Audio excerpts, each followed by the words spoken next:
Magandang araw po sa inyong lahat. Ang kwentong inyong mapapakinggan ay tungkol kay Rocco na isang batang palaging tinutukso dahil sa dalawang malaki niyang ngipin na inihahaling tulad sa daga.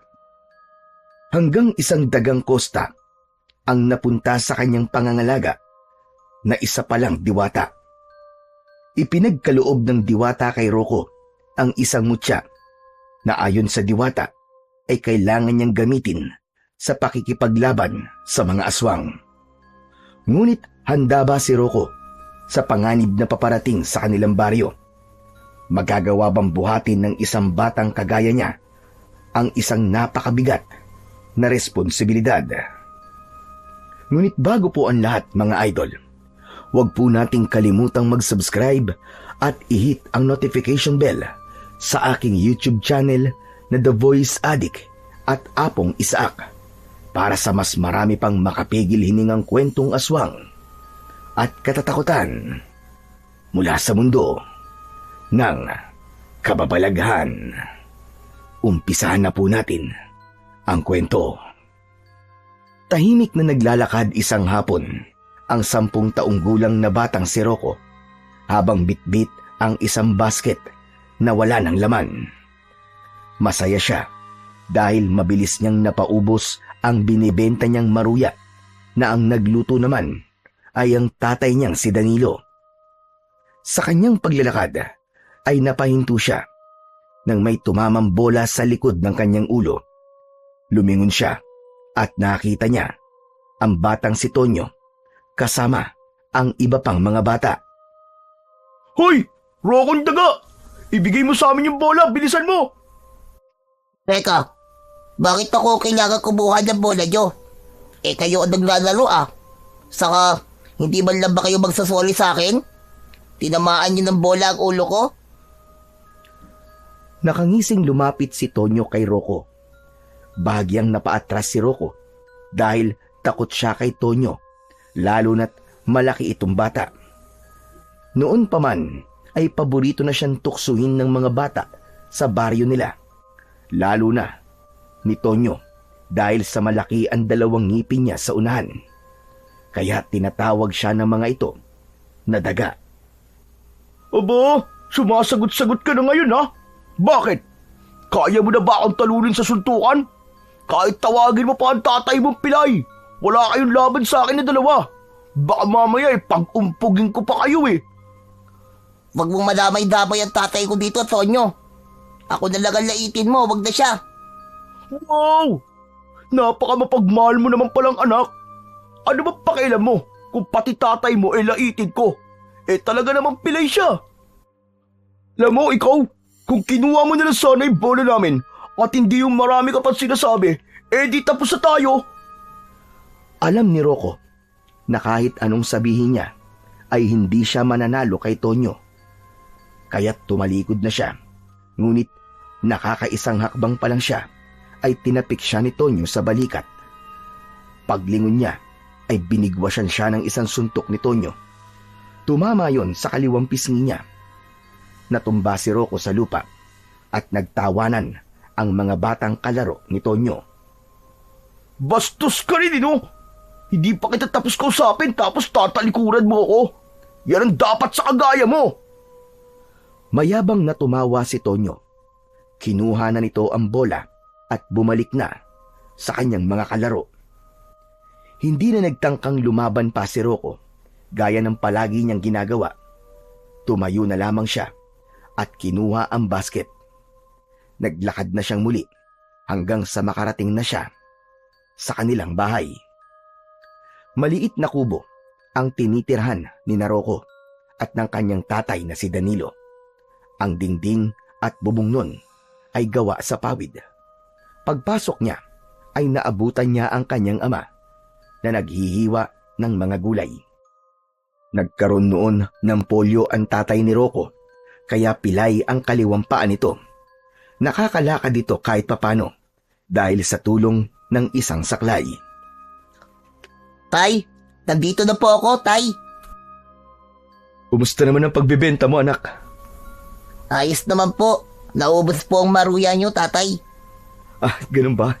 Mabuti naman at naubos. Akala ko hindi mauubos kasi naparami ang luto ko kanina eh. Napakagaling mo talaga magbenta, anak. Hanga talaga ako sa'yo. Kasi po, tay, masarap po kayong gumawa ng maruya. Kaya marami po ang gustong bumili. Hindi nga lang po maruya ang masarap niyong lutuin kundi pati iba't ibang ulam. Lalo na po yung minudo niyo po. Naku, sobrang sarap po nun. Paborito ko po yun kapag ikaw po nagluluto. Ay, alam niyo po, naisip ko nga po na magbenta na rin po tayo ng ulam. Napansin ni Rocco na biglang tumahimik si Danilo. Nakatingin yun sa kanya habang naluluwa. Bakit po, tay? May nasabi po ba ako na masama? Wala, Rocco. Natutuwa lang ako sa'yo kasi kahit bata ka pa, iba ka na kung mag-isip. Pakiramdam ko tuloy nabigo kita bilang tatay mo. Na hindi kita maibalik sa pag-aaral kasi kapos tayo sa pera, anak. Itong lupa natin, binabayaran pa natin hanggang ngayon sa bangko. Tapos imbis na naglalaro ka lang dahil bata ka pa nagtitinda ka na. Parang ninanakaw ko sa iyo ang pagiging bata mo, anak. Ay, huwag niyo po sabihin yan.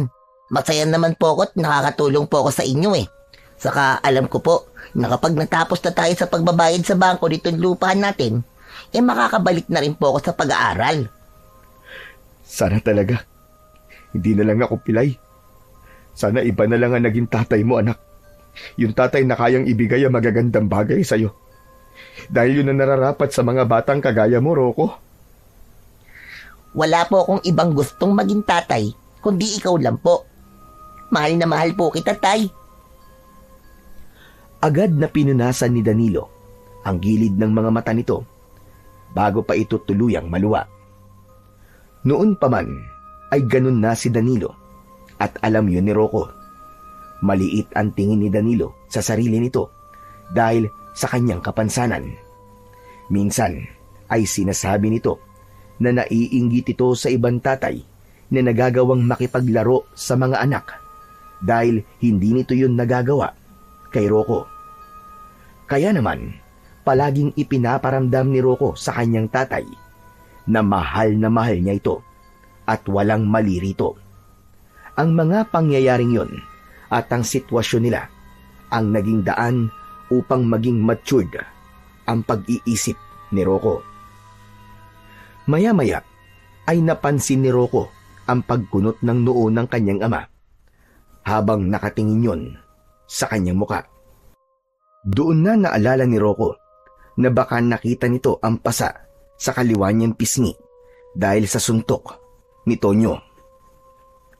Tatay, maliligo lang po pala muna ako Amoy pawis na po kasi ako Ang init po kasi sa labas. Teka, sandali lang, Rocco. Diyan ka lang. Ano yung nasa kaliwang pisngi mo? Pasa ba yan? Ito po ba? Ano po ito? Nadapa lang po kasi ako kanina. Tumama po ang mukha ko sa lupa, kaya nagkaroon po ng pasa. Hindi. Parang sinapak Inaway ka na naman ba ni Tonyo? Hindi po. Rocco, hindi ba sabi ko sa'yo ay ayoko nagsisinungaling ka?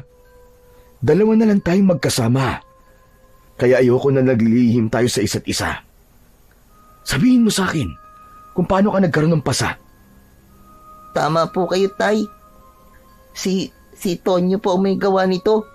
Hindi ko po kasi inabot sa kanya yung bola nila Ano? Sa ganun dahilan ay sasaktan kanya kagad? Alam mo, sumusobra na talaga yung Tonyo na yan.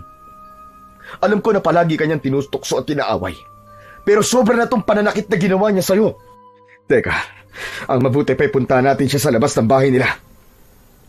Teka, tay, ano po gagawin natin doon? Kailangan ko makausap ang nanay ni Tonyo o kahit ang tatay niya. Dapat nilang malaman ang ginagawa ng anak nila para sila magdisiplina kay Tonyo. Tay, wag na po. Hindi na po kailangan. Hindi naman po ako nasaktan Anong hindi nasaktan ang sinasabi mo? Tignan mo nga't nagkaroon ka ng pasa. Tay, wag na po talaga.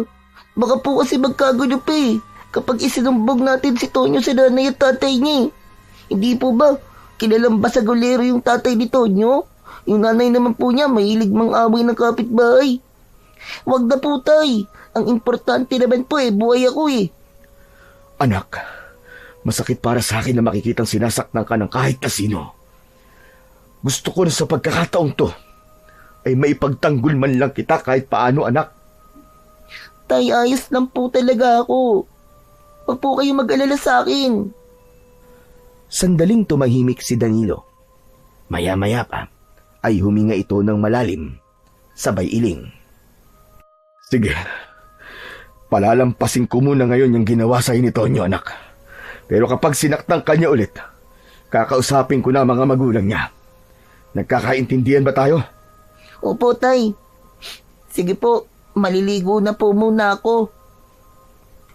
Tumayo na si Rocco at nagtungo sa banyo na nasa likod ng kanilang kubo. Doon na siya nakahinga ng maluwag dahil sigurado na siya na hindi kakausapin ng tatay niya ang mga magulang ni Tonyo.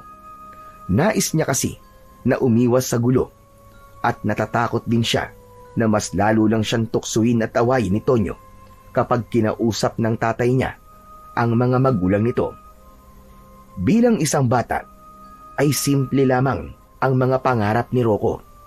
Nais niyang makapagtapos ng pag-aaral hanggang sa kolehiyo.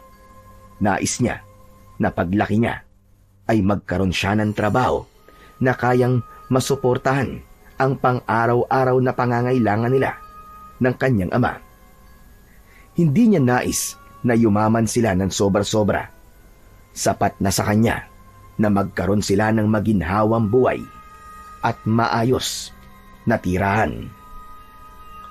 Isang umaga, habang nag-aalmusal sina Rocco at Danilo, ay isang bagay ang sinabi ni Rocco sa tatay niya. Tay, malapit na pala ang piyesta dito sa atin, no? Nakita ko po kasi kahapon na nagsasabit na po ng mga banderitas sina Kapitan. Aba, oo nga pala, no? Sa susunod na buwan na pala ang piyesta. Sigurado ko na magkakaroon na ng perya anumang araw. Tay, kapag may perya na, pumunta naman po tayo ha. Gusto ko pong magdaro ng color game. Alam mo anak, hindi ka dapat naglalaro nun kasi sugal yun eh.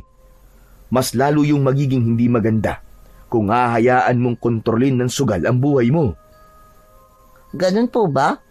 Pero isang taya lang po ang ginagawa ko sa color game, tay. Talo man po o panalo, hindi na po ko ulit tumataya. Pero kung masama po talaga ang sugal, manood na lang po tayo ng palabas. Baka may magician po doon o kaya may babaeng ahas na hindi naman totoo. Sige, walang problema, anak.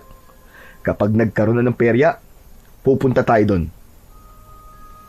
Makalipas lang ang ilang araw, ay nabalitaan ni Rocco na meron ng itinayong peryahan sa malawak na bakanting lote sa kanilang baryo.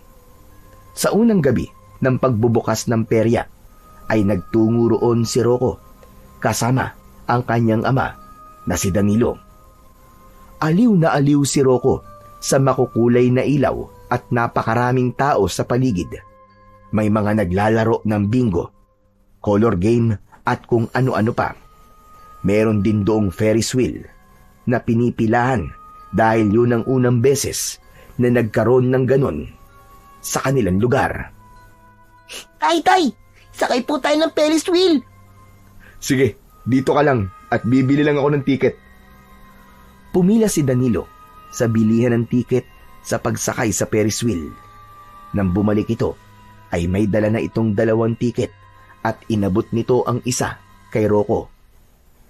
Pumila na sila para makasakay na sila at habang nasa pila ay hindi na itago ni Rocco ang labis na kasiyahan. Ayos! Excited na po ako makasakay sa Ferris wheel. Ito po ang unang beses na makakasakay ako dyan eh. Baka matatakotin ka pag sa mataas na lugar, ha? Baka pagbaba natin bigla kang masuka. Hindi po, tay. Saka, hindi naman po ganun kataas yung Ferris wheel eh. Nagulat sina Rocco at Danilo nang marinig nila ang boses ni Tonyo na nasa kanilang likuran. Hoy! Hoy, Rocco! Anong ginagawa mo rito, ha? Sasakay ka ba sa Ferris wheel? Siyempre, kaya nga kami nakapila rito, di ba? Maganda yan. Para makakita ako ng dagang nakasakay sa Ferris wheel. Tonyo, baka nakakalimutan mo na nandito ako. Hindi ka ba talaga marunong matakot? At kahit sa harapan ko, ay tinutokso mo ang anak ko. Bakit? Panunukso ba yung ginagawa ko, Danilo? Talaga naman dagayang si Rocco kasi ang laki-laki ng dalawang ngipin niya sa unahan, no? Ano po bang pinapakain niyo sa kanya? Keso? Tay, huwag niyo na po siyang kausapin. Hayaan na lang po natin siya. Sinunod ni Danilo ang sinabing yun ni Rocco. Hindi na nito pinansin si Tonyo kahit patuloy ang pagpaparinig at panglalait nito kay Rocco. Hanggang sa nakasakay na ang mag-ama sa Ferris wheel. Nang magsimula yung tumaas, ay huminga ng malalim si Rocco. May kaba siya, ngunit mas lamang ang kanyang kasiyahan. Nang nasa taas na sila, ay mas lalo siyang namangha sa kanyang mga nakita. Wow! Akala ko hindi ito mataas. Sobrang taas po pala. At kitang-kita ko po rito ang buong baryo natin. Sabi ko naman sa'yo mataas to, anak. Pero ayos ka lang ba, anak? Hindi ka ba nahihilo? Hindi po, tay, hindi po. Ayun, tignan mo yun. Yun ang bahay natin. Nasaan? Hala, oo nga po, no? Mas naging maliit siya dito sa itaas. Matapos ang ilang ikot ng Ferris wheel, ay bumaba na sina Rocco at Danilo. May malaking ngiti si Rocco dahil talagang nagustuhan niya ang unang experience niya sa pagsakay sa Ferris wheel. Lalo na at kasama pa niya ang tatay niya. Habang inaalalayan ni Rocco si Danilo sa paglalakad, ay may biglang tumakbo sa gilid nila. Tinabig ng tumatakbo ang saklay ni Danilo at natumba ito sa lupa. Agad namang tinulungan ni Rocco ang tatay niya. Tay, ayos ka lang po ba? Nasaktan po ba kayo? Medyo masakit lang ang balakang ko, anak.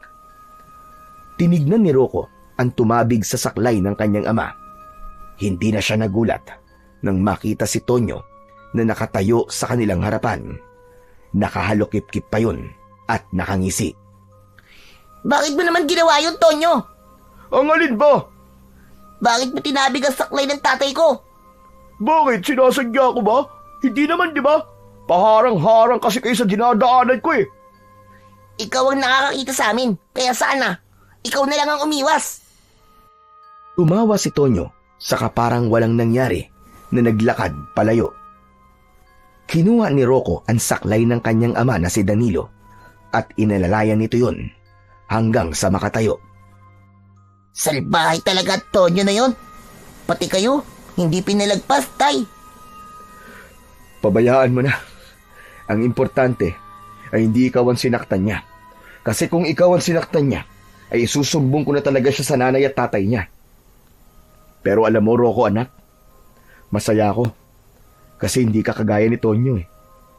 Isa yan sa ipinagmamalaki ko. Na meron akong anak na mabait, magalang, at marunong rumispeto sa kapwa. Hindi po ba, tay? Lahat po ng yun itinuro niyo po sa akin. Sinusunod ko lang naman po mga yon kasi alam ko na hindi kayo magtuturo sa akin ng mga bagay na ikakapahamak ko. Pero ang mabuti pa po, umuwi na po tayo. Mukhang hindi maganda ang pagkakabagsak nyo kanini. Mabuti pa nga. Masakit talaga ang balakang ko eh. Pero huwag kang mag-alala. Ipapahilot ko lang to kay Mang Berto at mawawala na ang pananakit nito. Matapos yun, ay naglakad na ang mag-ama pauwi sa kanilang bahay. Kahit paano, ay nagpasalamat sa Diyos ang batang si Rocco na yun lang ang natamo ng kanyang ama nang dahil sa salbahing si Tonyo. Dahil kung mas matindi pa roon ang nangyari kay Danilo, ay baka lumabas na ang tapang ni Rocco.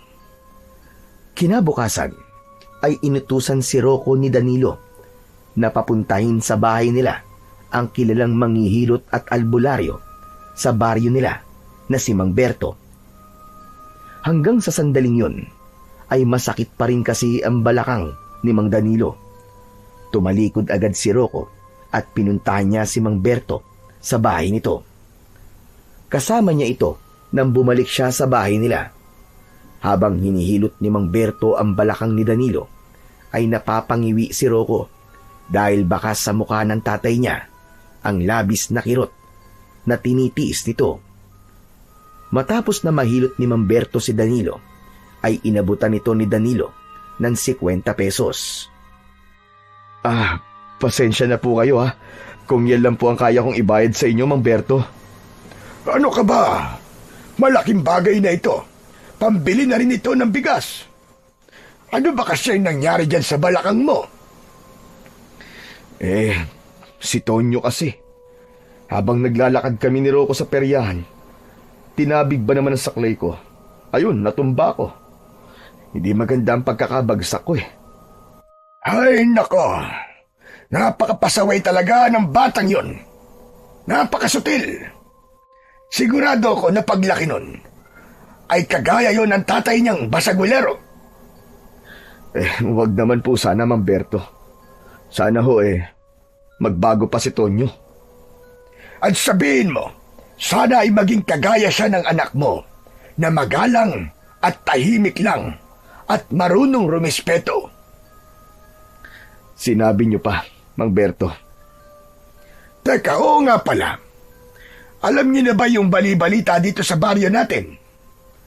Ano ho ba ang bali-balitang yun? Di ko na rin po kasi alam kung ano nangyayari sa atin Alam niyo naman, madalas nandito lang po ako sa bahay ko. Ang sabi-sabi ay meron daw aswang dito sa baryo natin. Ano, Mang Berto? Aswang? Hindi ba? Hindi naman totoo mga aswang. Totoo ang mga aswang, Danilo. Nasabi mo lang yan kasi marahil ay hindi ka pa nakakakita. Samantalang ako, maraming beses na ako nakakita, lalo na roon sa lugar kung saan ako nanggaling. Ano raw po ba ang dahilan? At nasasabi na may aswang daw dito sa atin? Yung mga alagang manok ni Pasing. Haba, pagising ba naman ni Pasing kinaumagahan patay na ang lahat ng manok niya. Parang may mga kagat daw at ubos ang dugo. Baka naman po aso lang ang may gawa nun. Hindi ba may mga pagala-galang aso dito kapag gabi na? Kung aso ang may gawa nun, bakit hindi nagising si Pasing? Sige nga. Iyan po ang hindi ko alam, Mang Berto. Hay nako.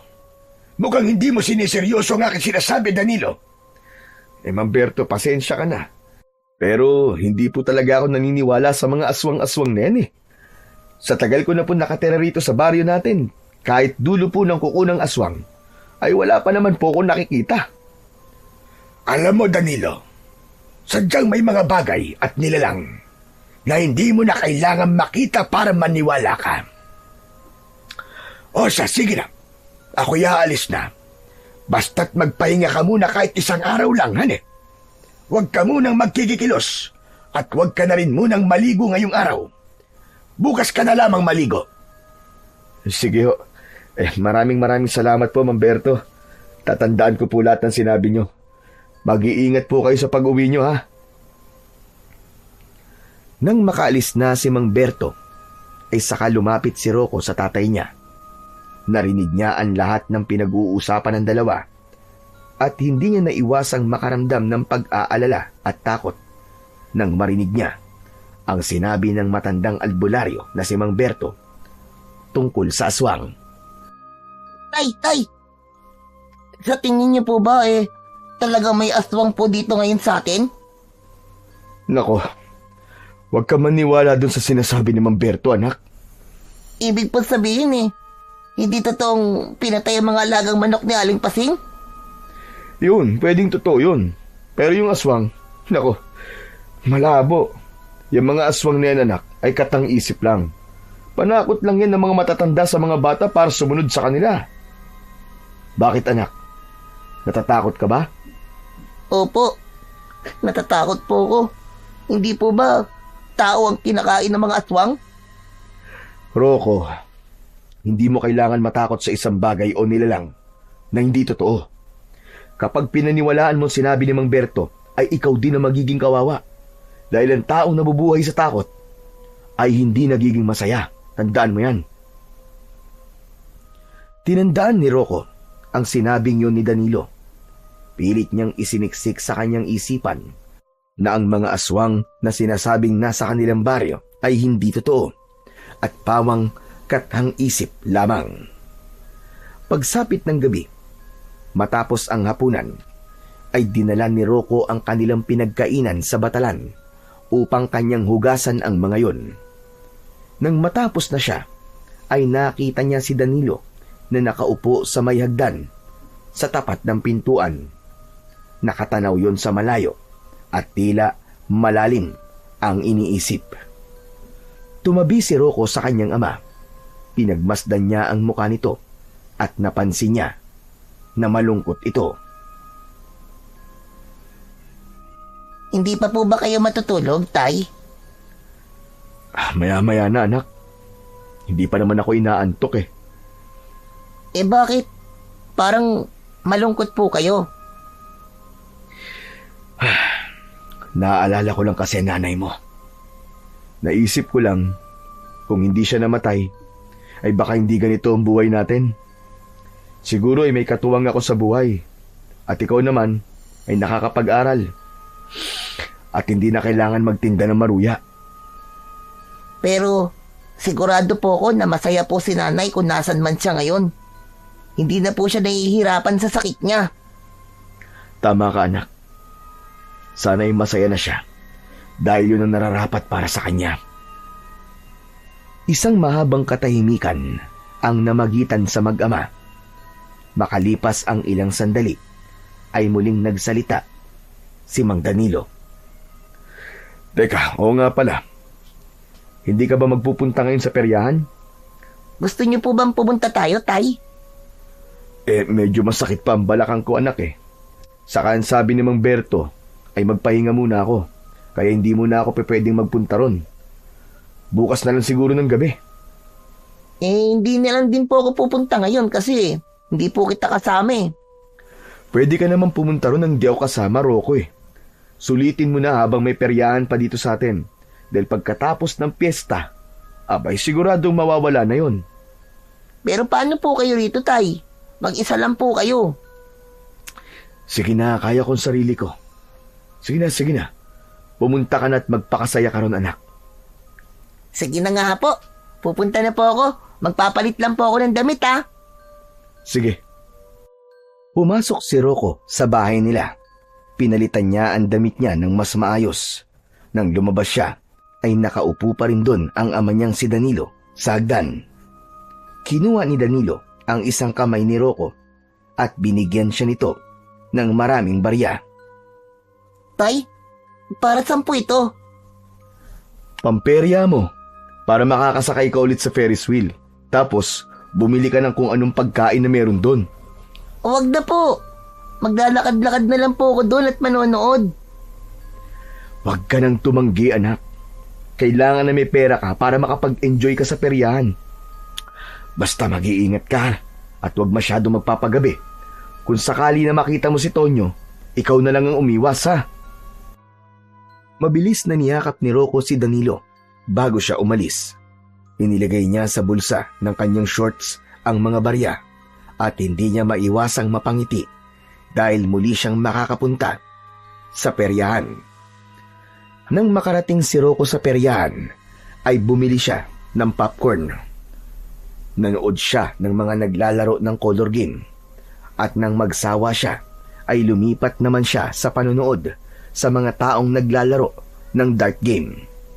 Habang nandun siya, ay isang pamilyar na boses ang kanyang narinig. Boses yun ni Tonyo. Sumilip siya sa gilid ng kinapipwestuhan ng dart game at doon niya nakita si Tonyo na may kausap na 2 bata. Narinig ni Rocco mula sa isang bata na meron itong nakitang matandang babae na nagpapalaro tapos ang premyo ay isang dagang kosta. Aba, gusto ko magkaroon ng dagang kosta. Alam niyo ba ang gagawin ko sa dagang yon? Ilalagay ko siya sa loob ng plastik At doon lang siya hanggang sa mamatay siya. Umalis na si Tonyo, kasama ang dalawang bata. Kinabahan si Rocco at hindi niya nagustuhan ang nais gawin ni Tonyo sa dagang kosta. Kaya sinundan niya ito at nakita niya sina Tonyo at ang dalawang bata na nasa harapan ng isang kariton. Sa kariton ay merong kulungan na may nakakulong na isang dagang kosta. Isang matandang babae ang naroon. Nilakasan ni Rocco ang kanyang loob at lumapit siya kina Tonyo. Nakita niya na napakaputi ng dagang kosta at pulang-pula ang mga mata nun. Uy, Rocco! Ikaw pala yan! Tamang-tama kasi magkikita kayo ng kapatid mo. Tignan mo, kamukhang kamukha mo yung daga na nasa kulungan. Hindi pinansin ni Rocco ang panlalait na yon ni Tonyo. Ang tanging nasa isip niya ay ang maunang makuha ang dagang kosta dahil alam niya ang gagawin ni Tonyo sa dagang yon kapag ito ang nakakuha nun. Tinanong ni Rocco sa matandang babae kung paano niya makukuha ang nag-iisang dagang kosta. Ayon sa matandang babae, ay kailangan magbayad ng 2 piso para sa isang pagkakataon na bumunot sa mga stick na nakalagay sa baso.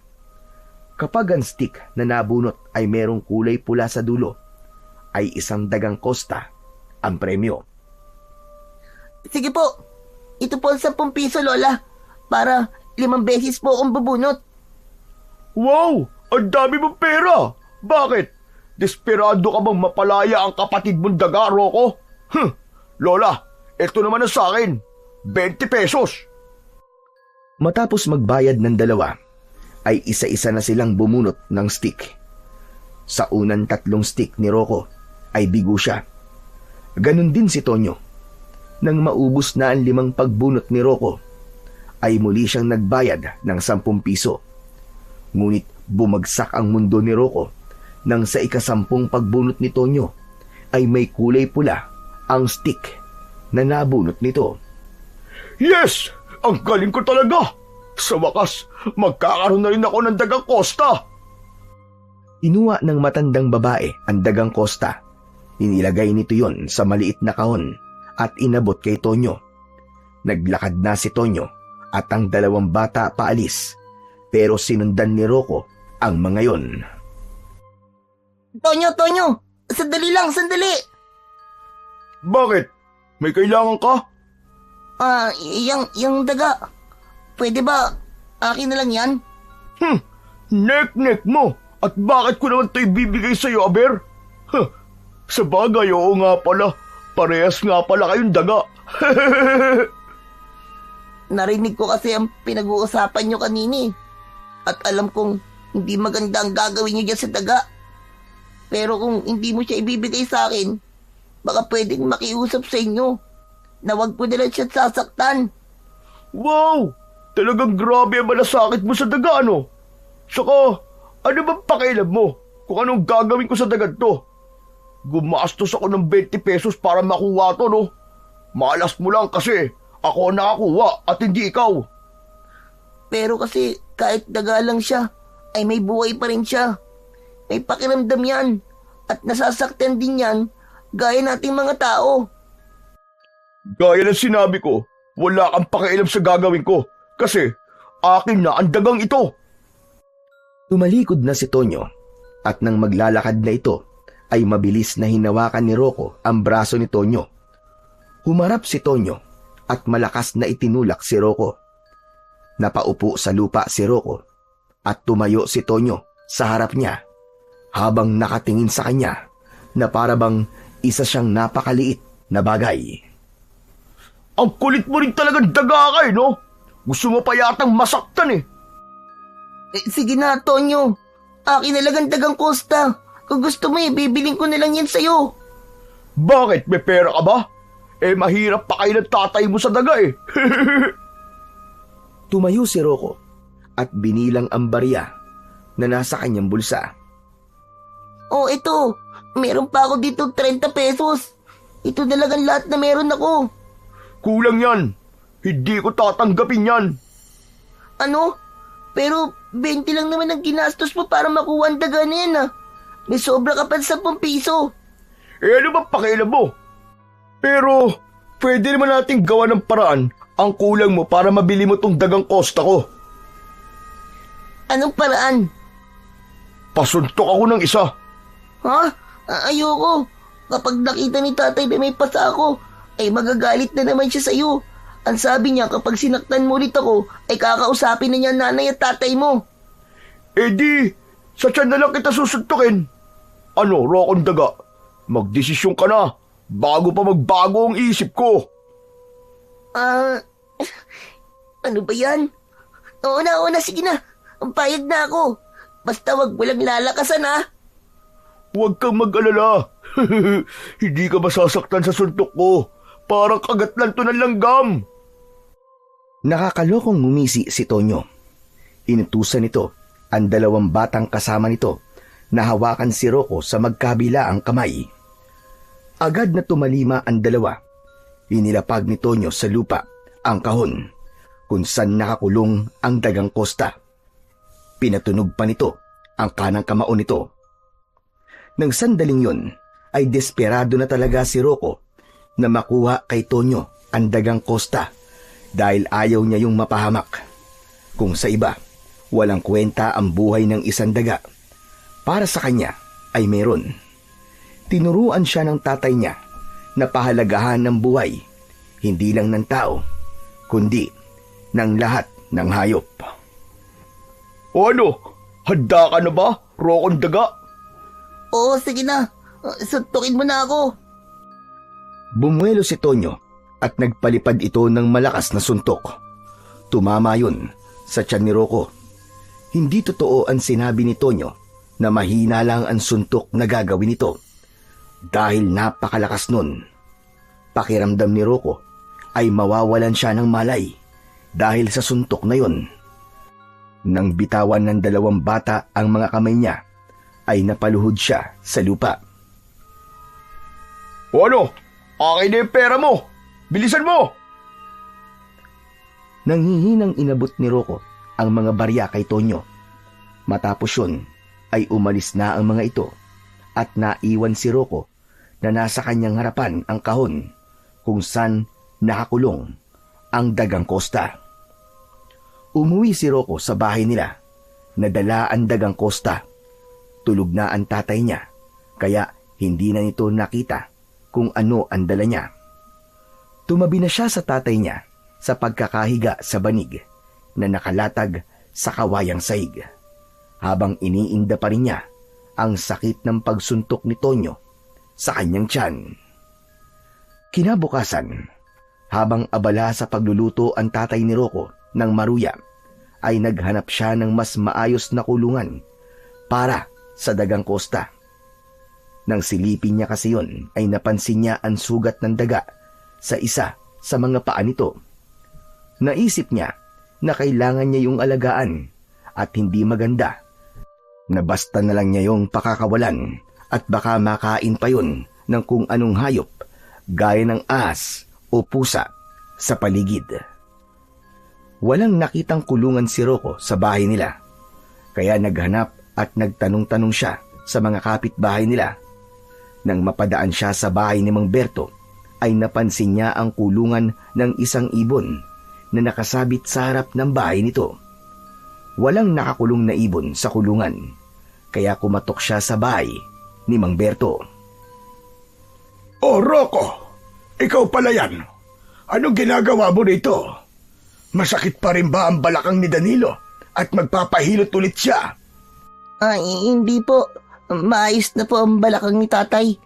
Itatanong ko lang po sana kung ginagamit niyo pa po ba yung kulungan ng ibon na yon? Hindi na. Nakawala kasi yung alaga kong ibon. Gusto ko nang itapon yan, kaya lamang palagi ko nakakalimutan. Bakit? Hihingin mo ba? Opo, sana. Okay lang po ba? Aanin mo naman ang kulungan ng ibon. Nag-aalaga ka na ba ng ibon ngayon? Hindi po. Daga po ang aalagaan ko. Ano ka mo? Daga? At kailan ka pa nagkaroon ng alagang daga, Rocco? Bakit naman sa dinami-dami na pwede mong alagaan ay daga pa? Hindi mo ba alam na peste ang mga yon? Ang sinasabi niyo naman po yung pesting daga yung sa bahay. Dagang Costa po ang sinasabi ko. Ah, dagang Costa. Ano ba ang dagang Costa? Yung dagang kulay puti po tapos pula po yung mata. Pula ka mo ang mga mata. Aba, baka aswang yun ah. Mang Berto naman Nilamon na po kayo ng aswang-aswang nyo Basta, daga po siya na inaalagaan. Ano po, Mang Berto? Ibibigay niyo na po ba yung kulungan niyo ng ibon o hindi? O sige, ibibigay ko na sa'yo. Tutali hindi ko naman na yung kailangan. Sandali lang at kukuha lamang ako ng panungkit. Maraming salamat po, Mang Berto. Kumuha ng mahabang patpat si Mang Berto at kinuha nito ang kulungan ng ibon. Nang maibigay nito yon kay Rocco, ay muli siyang nagpasalamat. Masayang naglakad si Rocco pauwi sa bahay nila dahil sa wakas ay may mas maayos na siyang kulungan para sa kanyang dagang Costa. Nang makabalik si Rocco sa bahay, ay binalutan niya ng manipis na lambat ang kulungan ng ibon upang hindi yun makawala at sa kanya inilagay doon ang dagang Costa. Binigyan niya yon ng kanin at tubig para kahit papano ay meron yung pagkain at inumin. Ayan, maayos ng kulungan mo. Kahit paano ay malaki-laki yan kesa nandun ka lamang sa maliit na kahon. Rocco, ano ba yung ginagawa mo rito at kanina ka pa dito sa likod ng bahay? Nakahanda na ang mga maruya Pwede mo nang ibenta ang mga yon. Itatago sana ni Rocco ang dagang Costa, ngunit huli na dahil nakita na yon ni Mang Danilo. Ano yan? Bakit may daga dyan? Ano po tay? Binili ko po to kay Tonyo kagabi. Nagbibenta na si Tonyo ng daga ngayon? Hindi po. Premyo niya po to sa isang palaro sa peryahan. Nalaman ko po kasi napapatayin niya tong dagang Costa kaya binili ko na lang po sa kanya. Tay, parang awa niyo na Huwag ka pong magagalit ha. Payagan mo sana akong alagaan ng dagang Costa na to. Huwag kang mag-alala anak. Hindi ako nagagalit. Pero sigurado ka bang kaya mo yung alagaan? Baka naman mapabayaan mo lang yan. Hindi po tay. Aalagaan ko po to ng maayos. Sigurado ka ba? Opo, sigurado po ako. O sige. Tutalay nandito na yan. Hindi pumapayag na akong mag-alaga ka ng dagang Costa.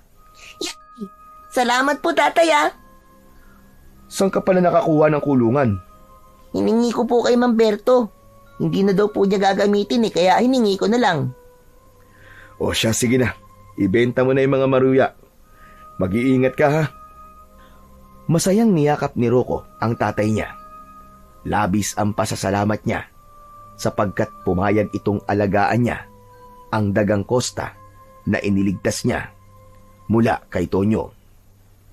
Sa maghapong pagtitinda ni Rocco ng maruya ay wala siyang ibang nais kundi ang maubos na yung kagad dahil gusto niya nang makauwi para makita ang kanyang alagang daga.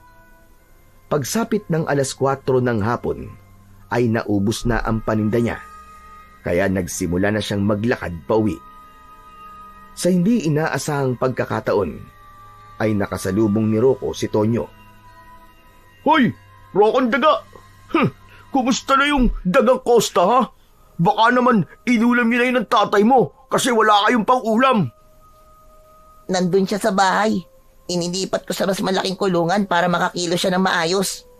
Aba, napakabait mo naman pala sa mga kauri mo. Bakit? Ganun naman talaga dapat ang turing natin sa mga hayop Dapat ay maging mabait tayo sa kanila kasi may buhay din sila. May balak ka ba maging anghel at ganyang kakabait ha? Tumatawang naglakad na palayo si Tonyo. Nagpasalamat si Rocco dahil ganun lang ang nangyari at hindi siya sinaktan nito. Nang makarating si Rocco sa bahay nila, ay sabik niyang pinuntahan ng kulungan ng dagang Costa sa likod ng bahay. Pero kinabahan siya dahil wala yun doon. Pumasok siya sa bahay nila at nakita niya ang tatay niya na nakaupo sa isang sulok habang nagbabasa ng Biblia. O Rocco anak, nandiyan ka na pala. Napaubos mo na ba yung maruya natin? Opo. Pero tay, nasan po yung alaga kong daga? Wala po yung kulungan niya sa likod eh. Ah, pinasok ko, nandun sa may kusina. Ang init kasi sa likod kanina kaya pinasok ko siya. Ay, salamat. Akala ko kung ano na nangyari sa kanya eh. Pinuntahan ni Rocco ang kulungan ng daga sa kusina. Nakapatong yun sa lamesa. Napansin niya na nakahiga lang ang daga at parang nangihina. Hala, kawawa naman siya tay. Mabuti na lang talaga at nakuha ko to kay Tonyo. Kundi, malamang patay na to ngayon. Sinabi mo pa, sa tao nga walang awa ang batang yun eh. Sa daga pa kaya? Pinakain ko na pala yan ng tinapay kanina. Inubos naman niya. Pero hindi ba, alaga mo na yan ngayon? Dapat bigyan mo na siya ng pangalan. Ay, oo nga pala no. Wala pa pala siyang pangalan. Ano po kayang magandang pangalan sa kanya tay? Hindi ba't alaga mo yan? Ikaw ang dapat na mag-isip. Ano po kaya kung Snow? Kasi puting-puti po siya na parang snow. Maganda nga yung pangalan na naisip mo anak. Nakangiting pinagmasdan ni Danilo ang dagang Costa. Simula ngayon, Snow nang tatawag ko sa'yo ha. Huwag ka mag-alala. Ligtas ka dito sa bahay namin. Walang mananakit sa'yo dito. Promise. Naging responsable si Rocco sa pag-aalaga sa dagang Costa. Pinapakain niya yon sa tamang oras at hindi niya hinaayaan na mawalan yon ng tubig na inumin. Hindi rin niya kinakalimutan na linisin ang kulungan ng daga kapag meron yung dumi. Maging ang maliit na sugat sa paa ng daga ay nililinisan niya at nilalagyan ng gamot. Makalipas lang ang ilang araw ay napansin ni Rocco na unti-unti nang gumagaling ang sugat ng daga at kahit paano ay naging malikot na yon sa kulungan nito. Isang umaga, nakaupo si Rocco sa sahig ng bahay nila habang hawak niya ang kulungan ng puting daga. Nakangiti siya habang pinapanood ang pagtakbo ng daga sa loob ng kulungan. Nasa ganun siyang tagpo nang pumasok ang tatay niya. Talagang aliw na aliw ka dyan sa alaga mong daga ah. Natutuwa lang po kasi ako. Kasi masigda na po siya ngayon tapos gumagaling na rin po yung sugat sa paa niya, tatay. Dahil yan sa pag-aalaga mo ng mabuti sa kanya, anak. Kung nakakapagsalita lang yan, aba, paniguradong magpapasalamat yan sa'yo. Saan na nga po nakakapagsalita ang mga hayop na gaya ng daga? Para nga pong mas maganda pa po silang kaibigan kaysa sa mga bata dito sa baryo natin eh. Bakit mo naman nasabi yan, anak? Yung mga bata po kasi dito sa atin, palagi na lang po akong tinutokso na daga dahil po sa ngipin ko. Lalo na po si Tonyo, na minsan nanakit pa. Kaya wala po akong kaibigan dito. Buti na lang po at dumating si Snow kasi siya na po ang naging kaibigan ko. Huwag kang mag-alala, anak. Kapag lumaki ka na, ay sigurado ako na makakahanap ka ng tunay na kaibigan. Saka, nandito naman ako eh. Hindi mo lang ako tatay, kundi kaibigan mo na rin ako. Ngumiti si Rocco sa kanyang ama. Napagtanto niyang tama ang sinabi nito. Hindi na niya kailangan maghanap pa ng kaibigan dahil simulat sa pool ay ang tatay na niya ang naging kaibigan niya na walang ginawa kundi ang mahalin at ipagtanggol siya. Ilang araw pa ang lumipas at tuluyan ng naghilom ang sugat sa paa ng alagang daga ni Rocco. Sa maikling panahon ay naging konektado na si Rocco sa dagang Costa. Dumating ang araw na hinahayaan niya na yung makawala sa kulungan at naging pagala-gala na ang daga sa loob ng kanilang kubo. Mas natuwa si Rocco sapagkat alam niya na sa ganung paraan ay mas makakagalaw ng mas maayos ang daga at makakaramdam ito ng kalayaan. Isang hapon, habang pinapanood ni Rocco ang tatay niya na inaayos ang mga paninda nilang maruya sa basket, ay kumakain ang dagang Costa ng tinapay sa ibabaw ng lamesa. Rocco, hindi ka ba natatakot na baka kung saan makapunta yung si Snow? Hindi naman po, tay. Halos 1 linggo na po siyang nakawala. Hindi naman po siya lumalabas ng bahay eh.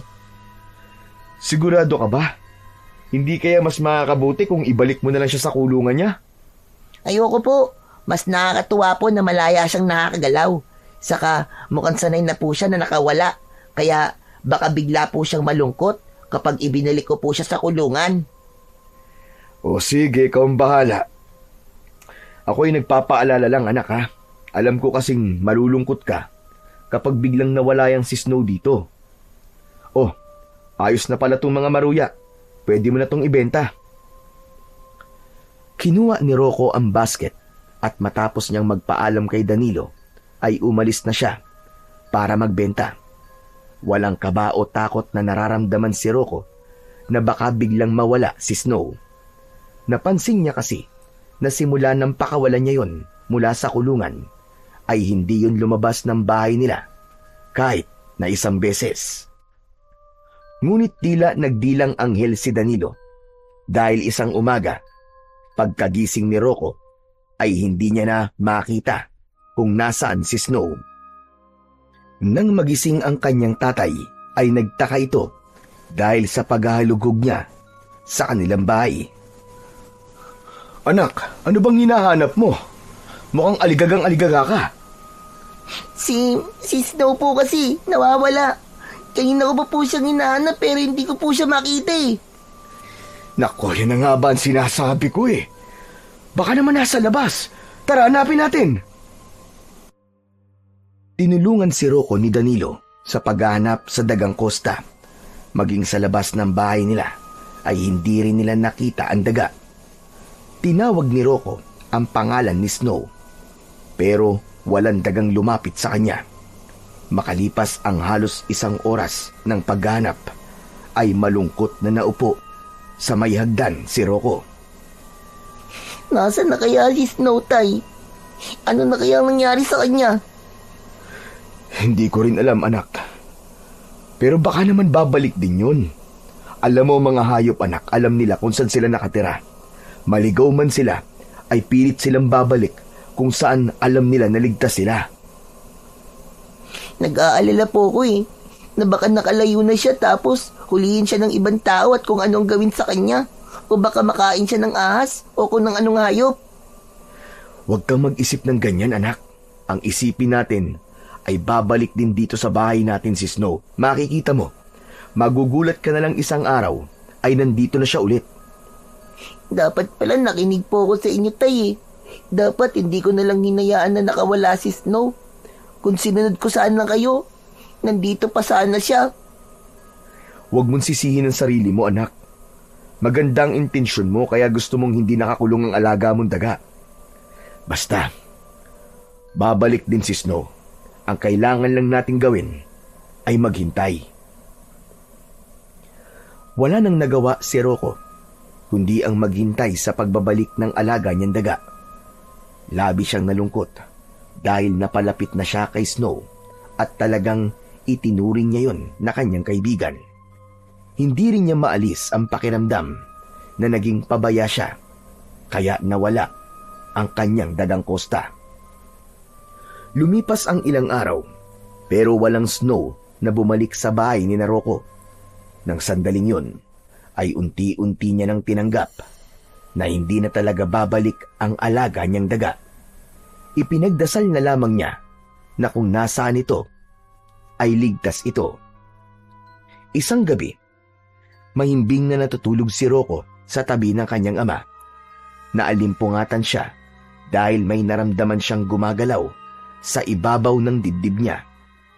Marahang binuksan ni Rocco ang kanyang mga mata at hindi siya makapaniwala nang makita si Snow na nasa ibabaw ng kanyang dibdib. Hahawakan sana ni Rocco ang dagang Costa, ngunit bigla yun tumakbo at lumusot sa maliit na butas sa pinto. Bumangon si Rocco at binuksan ang pinto. Nakita niya ang dagang Costa na nasa labas at nakatingin sa kanya. Snow! Snow, bumalik ka rito! Pumasok ka rito sa loob! Ngunit hindi siya pinakinggan ng dagang Costa. Tumakbo yun, papunta sa likod ng bahay. Sinundan ni Rocco ang daga, at nang nasa likod na siya ng bahay, ay nakita niya ang daga na nakatayo, ilang di pa lamang ang layo sa kanya.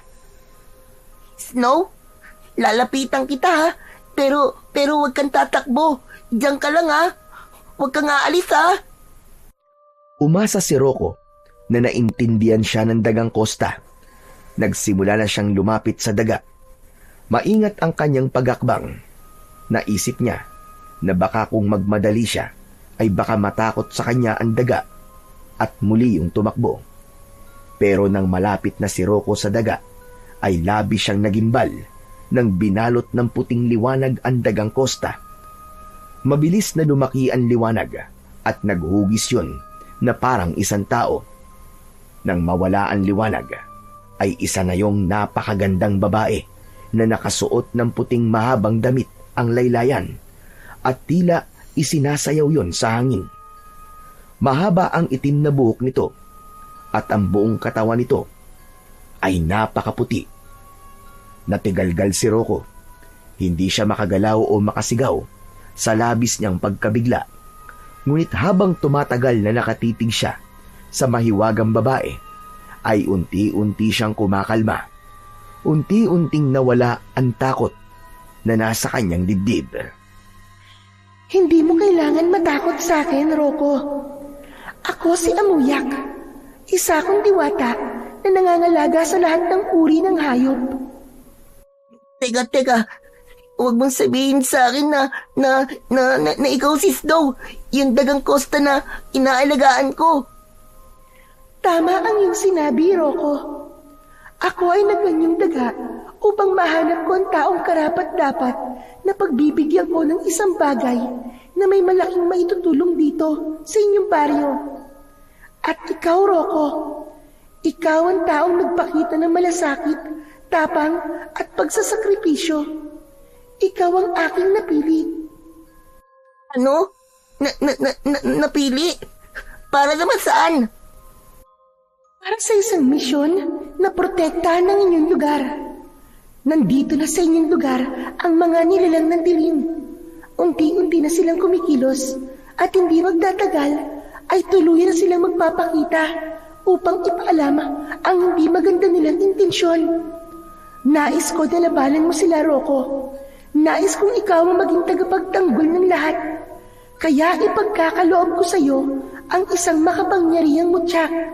Ang mutya ng ngipin ng daga. Marahang inilahad ng diwatang si Amuyak ang kanang kamay nito at sa palad nito ay nakita ni Rocco ang isang kwintas na may nagliliwanag na palawit. Ang palawit ay kulay puti at kasing hugis ng ngipin ng daga. Lumapit ka, Rocco. Kunin mo ang nasa aking palad. Napalunok si Rocco at lumapit siya kay diwatang Amuyak, pero hindi niya kinuha ang mutya. Anong nagagawa ng mutyang yan? Mahal na diwatang Amuyak. Ikaw ay bibigyan nito ng kakaibang lakas at liksi na gaya ng isang daga. Ang mga kakayahang yon ay magagamit mo sa pakikipaglaban sa mga nilalang ng kadiliman. Ano kanyo? Mga aswang ba tinutukoy mong nilalang ng kadiliman? Tama ka, Rocco. Sila ay magdadala ng takot at kabatayan sa inyong lugar. Kaya tanggapin mo ang aking handog upang matulungan mo ang inyong baryo at maging tagapagtanggol nila. Teka. Pero bakit ako ang kailangan pagbigyan mo niyan? Mahal na diwatang Amuyak. Bata pa ako eh. Mas makakabuti kung ibibigay mo yan sa mas nakakatanda o kaya dun sa mas malakas kaysa sa akin. Hindi basihan ng edad o lakas ng isang tao para maging karapat-dapat sa mutya ng ngipin ng daga, Rocco. Ang kalinisan ng iyong puso, Yan ang dahilan kung bakit ikaw ang aking napili. Walang silbi ang lakas ng isang tao kung hindi dalisay ang kanyang puso. At hindi rin lalabas ang kapangyarihan ng mutyang ito kung hindi mabuti ang taong hahawak nito. Pasensya na, mahal na Diwatang Amuyak. Pero hindi ko yung kayang tanggapin. Hindi ko kaya ang responsibilidad na gusto mong ibigay sa akin. Naiintindihan ko, Rocco. Ngunit sa sandaling magbagong iyong isip, ay tawagin mo lamang ako.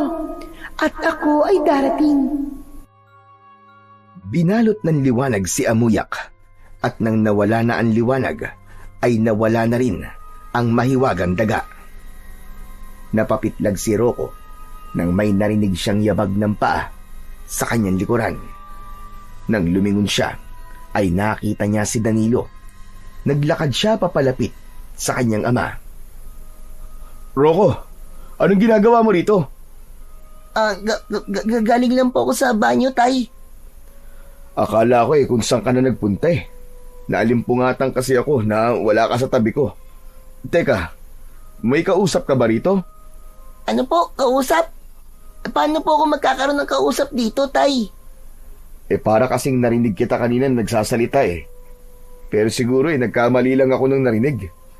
Tara na nga, bumalik na tayo sa loob. At masyadong malamig dito.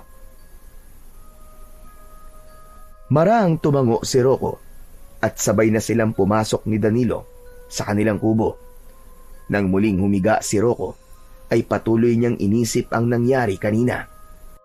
Hindi pa rin siya makapaniwala na ang dagang Costa na ilang linggo niyang inalagaan ay isa palang diwata, at mas lalong hindi siya makapaniwala na siya ang pinili nito na makipaglaban sa mga aswang na manggugulo sa kanilang baryo. Ilang araw na laman ng isip ni Rocco ang mga sinabi ng diwatang si Amuyak. Hindi niya muna sinabi yun sa ama niyang si Danilo ang tungkol sa bagay na yun dahil hindi pa niya alam kung paano niya yun sasabihin at kung papaniwalaan ba siya ng kanyang ama. Nang panahon na yun ay unti-unti nang kumakalat sa baryo nila ang kwento tungkol sa mga aswang na nakikita ng ilan tuwing gabi. Mas naging maugong na ang usapan na totoo ang mga aswang na naroon sa kanilang baryo. Isang hapon, habang pauwi na sina Rocco mula sa pagbebenta ng maruya, ay nadaanan niya sina Tonyo at ang iba pang mga bata na naglalaro ng patintero. Ipinagdasal ni Rocco na sana ay hindi siya tuksuhin ni Tonyo, ngunit hindi nagkaroon ng katuparan ang kanyang dasal. Nang makita kasi siya ni Tonyo, ay nagsimula ang mga yun na tuksuin siya dahil sa malalaki niyang ngipin. Hindi pinansin ni Rocco si Tonyo, pero biglang humarang si Tonyo sa harapan niya. Hoy! Rocco daga! Sana sa susunod ay ikaw ang atakihin ng aswang. Ikaw at yung tatay mong pilay. Hindi ka dapat nagsasalita ng ganyan sa ibang tao, Tonyo. Hindi tama na hinihiling mo na may mangyaring masama sa kapwa mo. Kapwa? Hindi ka naman tao eh. Di ba? Dahil isa ka ng daga. Sa bagay, baka kapag nakita ka ng aswang ay matakot pa yun sa'yo eh. Paniguradong iisipin ng mga aswang na wala silang laban sa napakalaki mong ngipin kasi kakagatin mo sila. Teka, sandali nga. Ano bang masamang nagawa ko sa'yo? At palagi mo na lamang ako tinutukso, Tonyo. Baka pwedeng sabihin mo, kasi gusto ko maintindihan kung bakit ganyan ka makitungo sa akin. O baka naman dun sa bahay nyo, ay binubugbog ka ng mga magulang mo palagi, kaya sa iba mo ibinubuhos yung galit na meron ka. Nang sandaling yun, ay hindi na napigilan ni Rocco na sagutin ng diretsyo si Tonyo. Ngunit hindi nagustuhan ni Tonyo ang pagsagot na yun ni Rocco. Galit na galit nitong sinuntok sa mukha si Rocco. Sa lakas ng suntok, ay natumba si Rocco sa lupa. Napatingin si Rocco sa likod ni Tonyo dahil biglang lumitaw roon si Diwatang Amuyak. Sa palagay niya, ay tanging siya lang ang nakakakita sa diwata dahil walang reaksyon ng ibang mga bata nang nagpakita si Amuyak kay Rocco. Ikinumpas ni Amuyak ang isang kamay nito at nabigla si Rocco nang lumitaw sa leeg niya ang kwintas na may palawit na mutya ng ngipin ng daga. Matapos yun, ay nawala na si Amuyak. Ayoko sa lahat. Ayun sinasagot-sagot ako. Ano bang pakialam mo kung tinutukso kitang daga, ha? Katukso-tukso ka naman talaga eh. Pati ang tatay mong pilay. Nanlaki ang mga mata ni Rocco nang sisipain siya ni Tonyo, pero bago lumapat ang paa nito sa mukha niya, ay kusang kumilos ang kanang kamay niya. Hinawakan niya ang paa ni Tonyo at hinila yon na naging dahilan para matumba si Tonyo. Nagtawanan ang mga batang kalaro ni Tonyo. Agad namang tumayo si Rocco at Tonyo. Teka, sorry! Sorry, hindi ko sinasadya yun! Sorry! Hindi ka lang sumasagot sa akin. Lumalaban ka na rin, ha? Tignan natin kung hindi ka magsisisi kapag pinauwi kita sa bahay nyo na puno ng pasayang katawan mo. Wag Tonyo, maawa ka sa akin! Hindi ko na inuulitin, promise! Talagang hindi ka na makakaulit dahil gagawin na kitang baldado. Galit na sumugod si Tonyo kay Rocco. May kakaibang naramdaman si Rocco sa loob ng kanyang katawan. May kung anong enerhiya ang tila nagising sa kanyang dibdib. May napakalakas na enerhiya siyang naramdaman sa bawat himay-may ng kanyang laman. Nang susuntukin siya ni Tonyo, ay naging mabagal ang galaw nito sa paningin ni Rocco. Kaya naging madali para sa kanya na iwasan ang kamao ni Tonyo. Lumagpas ang suntok ni Tonyo at hinawakan ni Rocco ang braso nito. Hinila niya yon, sabay balibag kay Tonyo sa lupa. Nagtakbuhan ang mga bata dahil sa takot kay Rocco. Aray ko! Aray! Aray, ang sakit ang likod ko! Naku! Sorry, Tonyo! Hindi ko sinasadya! Huwag ka lalapit sa akin! Huwag ka lalapit sa akin! Tutulungan sana ni Rocco si Tonyo, pero mabilis na tumayo si Tonyo at takot na tumakbo palayo. Nagtatakang tinignan ni Rocco ang mga kamay niya. Doon niya naalala ang kwintas na nakasabit sa leeg niya at napagtanto niya na totoo ang mga sinabi ng diwatang si Amuyak na bibigyan siya ng kakaibang lakas at bilis ng mutya ng ngipin ng daga. Wala sa sarili si Rocco nang nakauwi siya sa kanila. Inilapag niya ang basket sa lamesa habang ang tatay niya ay abala naman sa paghahanda ng lulutuin para sa hapunan. Oh, anak. Bakit parang kanina ka pa yatang nakatulala dyan? May problema ba? Wala po, tay. Iniisip mo pa rin ba si Snow hanggang ngayon? Alam mo anak, naisip ko na total ilang araw nang wala rito si Snow, ay baka kailangan mo nang tanggapin na hindi na siya babalik dito sa atin. Siguro nga po, hindi na po siya babalik. Teka, saan mo nakuha yung kwintas na suot mo? Ngayon ko lang yata nakita yan. Ito po ba? Binili ko po ito ron sa isang matandang babae sa peryahan nung nakaraang gabi. Ngayon ko lang po isinuot. Ayos Kakaibang palawit ng kwintas mo. Parang ngipin Hindi po tungipin, tay. Ang sabi po nung matandang nagbebenta nito ay bato lang daw po ito. Nagkataon lang po na parang ngipin ng hugis. Tay, sige o. Maliligo lang po pala muna ako Nandyan po pala sa basket yung pinagbentahan natin ng maruya. Lumabas na si Rocco ng bahay nila at nagtungo sa banyo. Sinadya niyang umiwas sa tatay niya dahil hindi na kaya ng konsensya niya na parami na ng parami ang kasinungalingang sinasabi niya rito. Kinagabihan ay hindi makatulog si Rocco.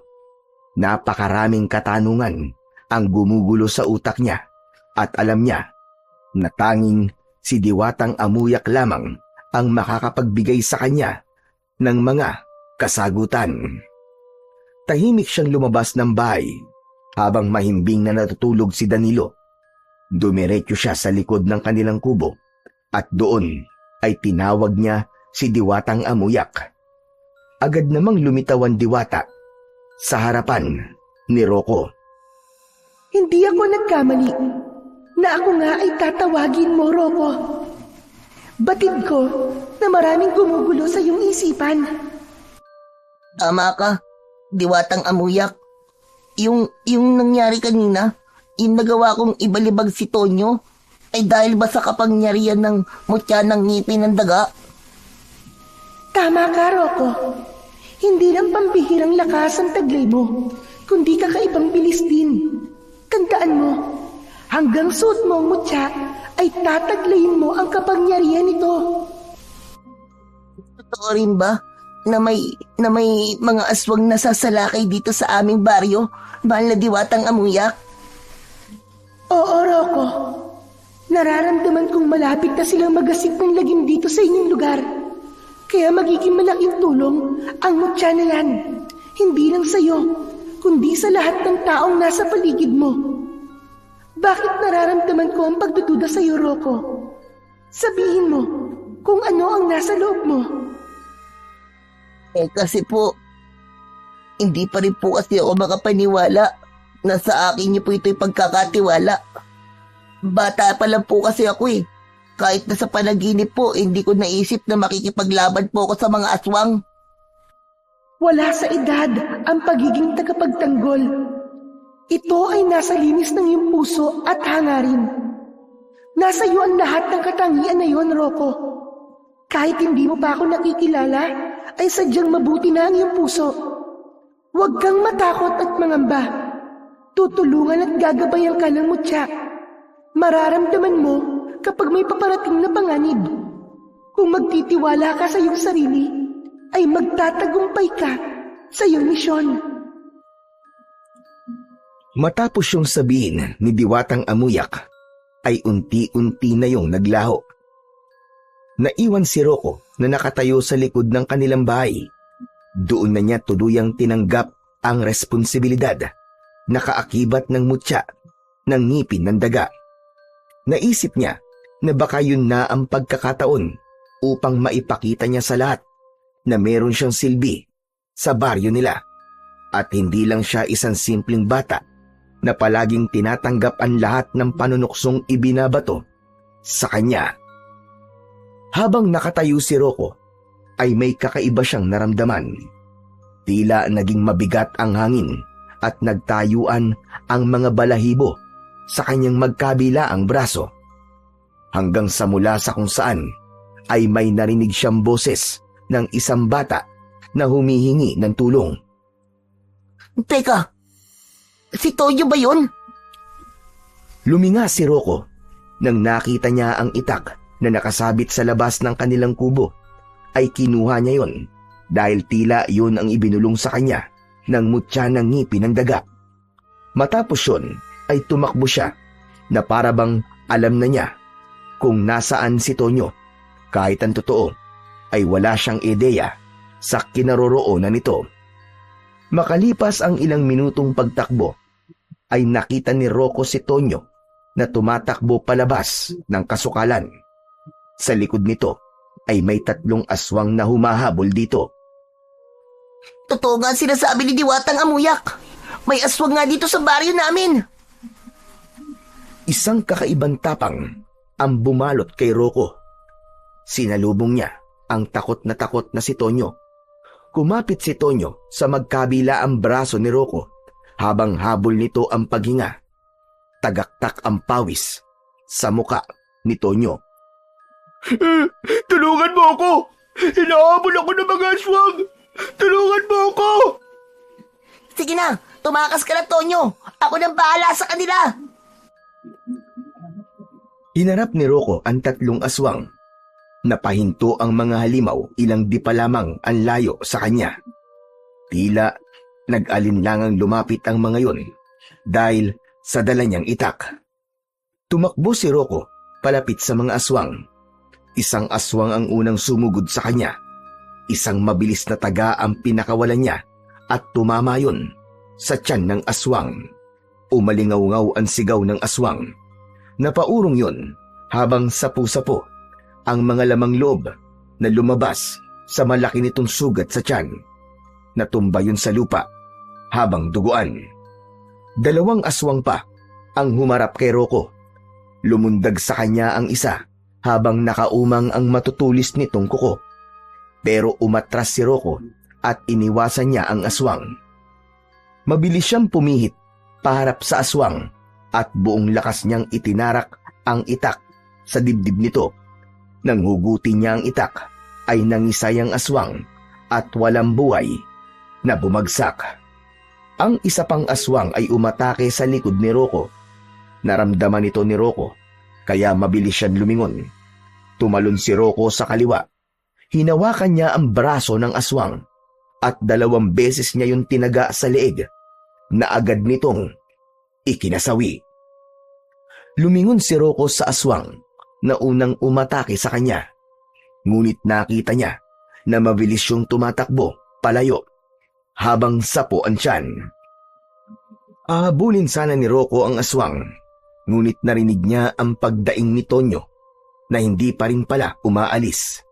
Nilapitan ni Rocco si Tonyo at doon niya nakita ang sugat nito sa braso. Naku, Tonyo, mukhang malalim pala ang sugat mo. Kailangan madala kagad kita kay Mang Berto. Maraming salamat, Rocco. Salamat kasi iniligtas mo ang buhay ko. Kung di ka dumating, baka patay na ako ngayon. Ano ba kasing ginagawa mo sa kasukalan ng ganitong oras? Naghahanap kasi ako ng gagabi.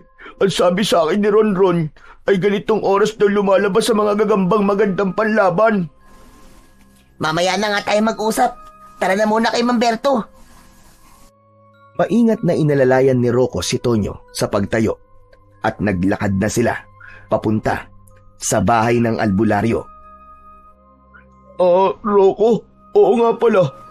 Paano mo nagawang talunin yung mga aswang? Parang ang tagal mo nang nakikipaglaban kasi napakahusay ng mga galawan mo. Hindi ko nga rin alam, Tonyo eh. Nagulat din ako.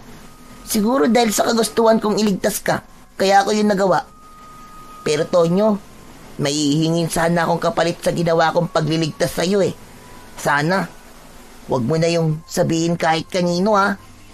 Bakit naman ayaw mo sabihin sa iba? Hindi ba mas maganda yung kasi marami ang hahanga sa'yo? Basta Tonyo, ayoko may ibang nakakaalam nun. Kaya mo bang mangako sa akin? Kung yan ang gusto mo, ay may magagawa ba ako? Iniligtas mo ang buhay ko eh. Rocco, kasi gusto ko rin sanang humingi ng sorry sa mga panlalait at pang-aaway ko sa'yo. Ngayon ko lang napatunayan na napakabait mo pala talaga. Kahit palagi kitang tinutukso, ay iniligtas mo pa rin ako. Wala yun. Pinapatawad na kita. Alam ko kasi na may dahilan kung bakit ganun ang pakikitungo mo sa akin. Ang totoo niyan eh. Tama ka sa sinabi mo sa akin nung huli. Palagi akong pinubugbog ng mga magulang ko. Kaya pag nasa labas ako ng bahay, ay nagsisiga-sigaan ako at ginagawa ko sa iba ang ginagawa ng mga magulang ko sa akin. Sorry talaga, Rocco kung ikaw ang napagbabalingan ko. Huwag mo nang isipin yon. Kalimutan na natin ang lahat ng yun, Tonyo. Simula ngayon, ay magkaibigan na tayo. Talaga? Gusto mo ako maging kaibigan? Kahit inaaway kita noon? Bakit naman hindi? Hindi mo naman na ako aawayin, di ba? Oo, hindi na, promise. Lalo na ngayong nalaman ko na ang galing mong makipaglaban. Takot ko na lang sa'yo. Nagtawanan sina Rocco at Tonyo. Nang makarating na sila sa kubo ni Mang Berto, ay agad na kumatok si Rocco. Pinagbuksan naman sila ng matanda at nang sabihin ni Rocco na inatake ng aswang si Tonyo, ay agad sila nitong pinapasok upang gamutin ang sugat ni Tonyo sa braso. Habang ginagamot ni Mang Berto ang sugat ni Tonyo, ay hindi na iwasang magtanong ng matandang lalaki. Ano ba nangyari? Bakit ganitong oras Nasa labas pa kayong dalawa? Ano po kasi, naghahanap po kami ng gagamba. Tama po, ng gagamba. Kayong dalawa, naghahanap ng gagamba. Hindi ba't palagi kang inaaway nito si Tonyo? Magkaibigan na po kami, Mamberto. Huli ka na po sa balita. Totoo ba ang sinasabi ni Tonyo, Rocco? Wala akong tiwala sa salbahing batang ito eh. Totoo po. Basta, may aswang pong umatakit sa amin at nakalmot po si Tonyo sa braso. Buti na lang po't nakatakas po kami. Magpasalamat kayo sa Diyos dahil ligtas at buhay pa kayo. Mga walang awa ang mga aswang na yon. Bata, matanda o kahit may sakit ay handang patayin na mga yon. Ayan. Tapos ko ng gamutin ang sugat mo, Tonyo. Sana ay maging aral na sa inyong dalawa itong nangyari sa inyo ngayong gabi. Pangako po, Mamberto. Hindi na po kami lalabas ng gabi. Sige na. Umuwi na kayo sa inyong bahay. Mag-iingat kayo. Matapos magpaalam at magpasalamat ni Rocco at Tonyo kay Mang Berto, ay umalis na sila. Ligtas naman silang nakauwi sa kani-kanilang mga bahay. Nagpasalamat si Rocco dahil nang dumating siya sa bahay nila ay tulog pa rin ang tatay niya. Dahil kung gising ito ay paniguradong magtataka ito kung ano ang ginawa niya sa labas ng ganung oras. Napatunayan man ni Rocco na may aswang talaga sa baryo nila, ay masaya pa rin siya. Dahil sa gabing yun, ay naging magkaibigan na sila ni Tonyo sa wakas. Kahit ang totoo, ay hindi niya inasahan na mangyayari pa ang bagay na yon. Nang sumunod na araw, ay labis na nagimbal ang mga tao nang makita ang 2 bangkay ng aswang na pinatay ni Rocco.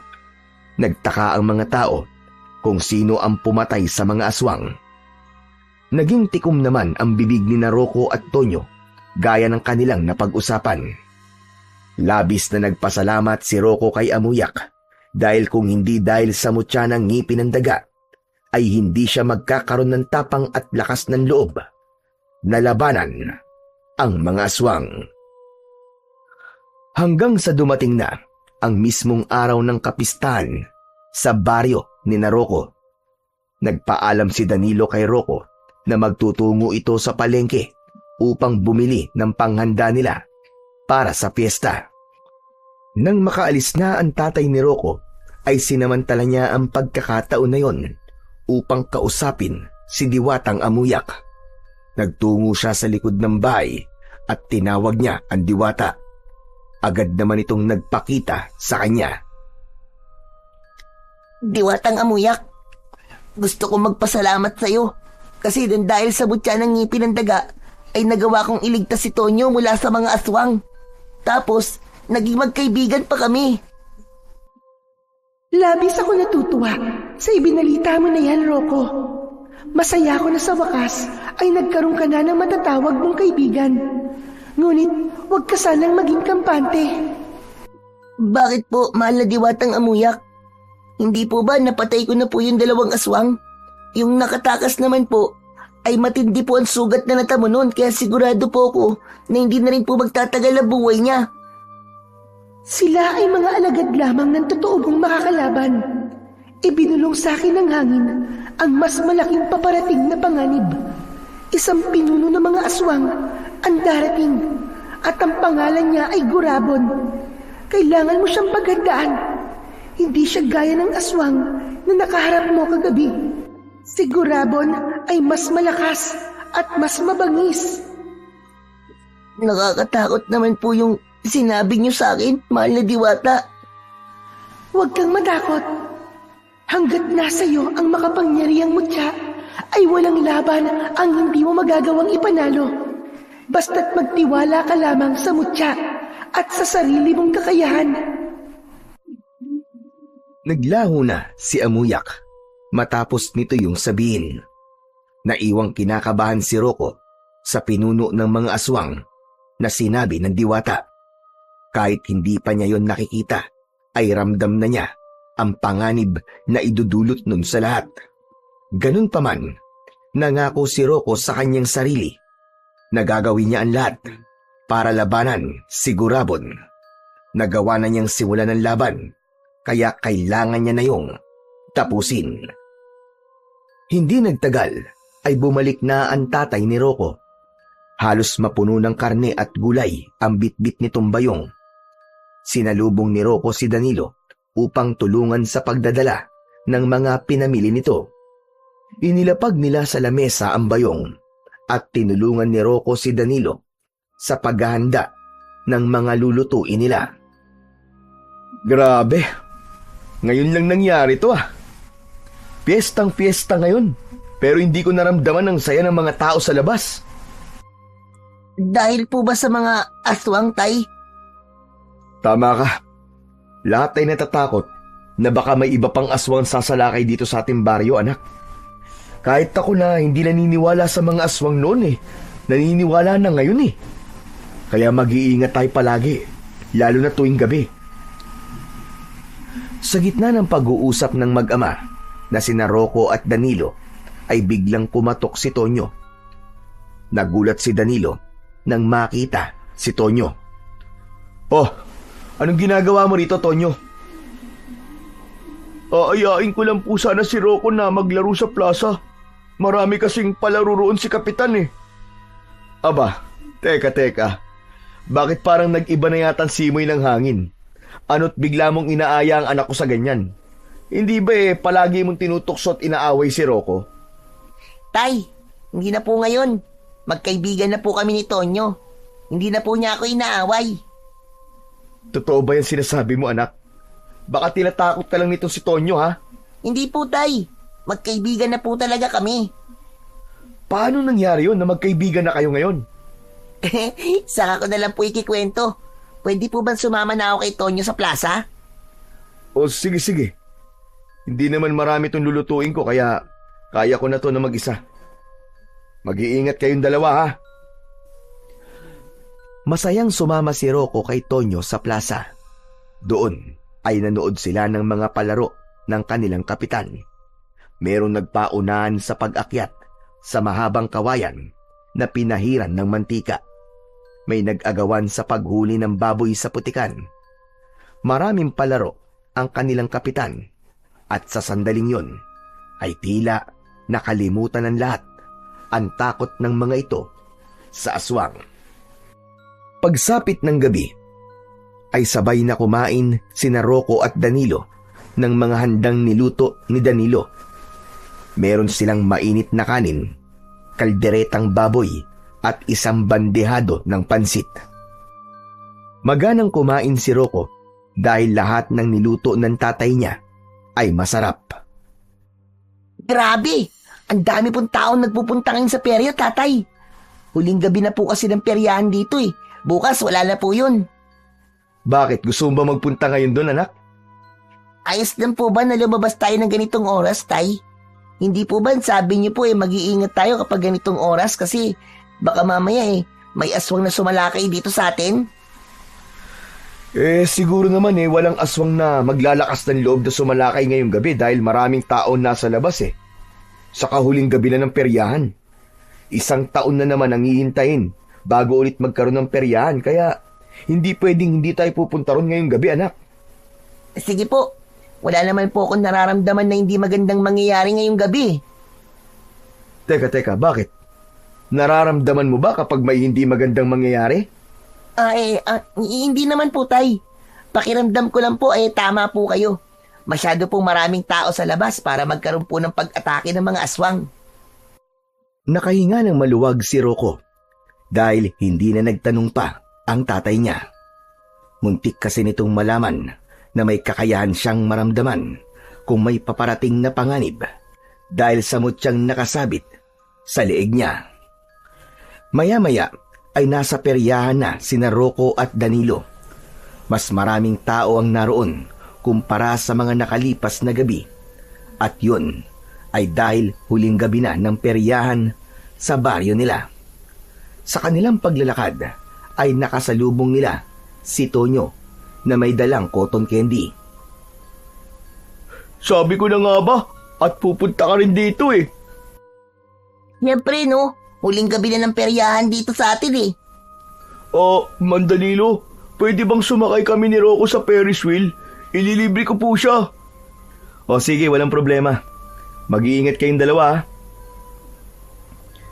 Iniwanan na muna ni Rocco ang tatay niya at sumakay sila ni Tonyo sa Ferris wheel.